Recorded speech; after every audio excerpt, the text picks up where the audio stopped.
عبداللہ ابن مسعود رضی اللہ عنہ کوئی معمولی صحابی ہے؟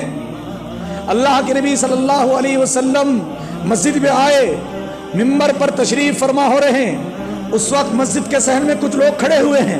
اللہ کے نبی صلی اللہ علیہ وسلم نے لوگوں سے کہا اجلسو، لوگوں بیٹھ جاؤ۔ صحابی رسول عبداللہ ابن مسعود رضی اللہ عنہ ابھی مسجد میں داخل ہی ہو رہے تھے، سمجھ لیجئے کہ جوتا چھوڑنے کی جگہ پر تھے۔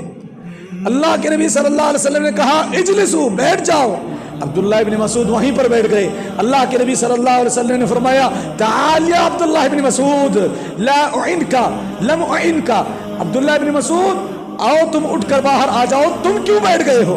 میں نے تمہارے لیے نہیں کہا تھا۔ عبداللہ بن مسعود رضی اللہ عنہ نے فرمایا اللہ کے نبی میں مسجد میں داخل ہی ہو رہا تھا، آپ کی آواز میرے کانوں سے ٹکرائی، کہا اجلسو، اس کا مطلب ہوتا ہے بیٹھ جاؤ، اور جب یہ میں سن لوں میرے نبی کے منہ سے پھر عبداللہ کا ایمان کا یہی تقاضا ہے کہ وہ اسی وقت عمل کر کے دکھائے، اس میں ٹال مٹول نہ کرے، آگے پیچھے نہ کرے۔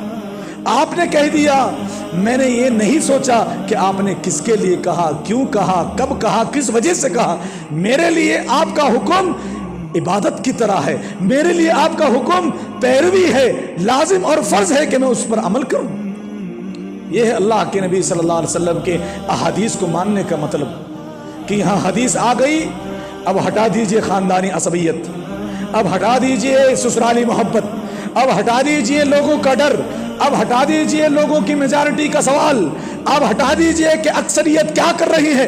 اللہ کے نبی کی حدیث مل چکی ہے، عمل کر کے دکھائیے، پھر یہ کہہ سکتے ہیں کہ ہم اللہ کے نبی سے محبت کرتے ہیں۔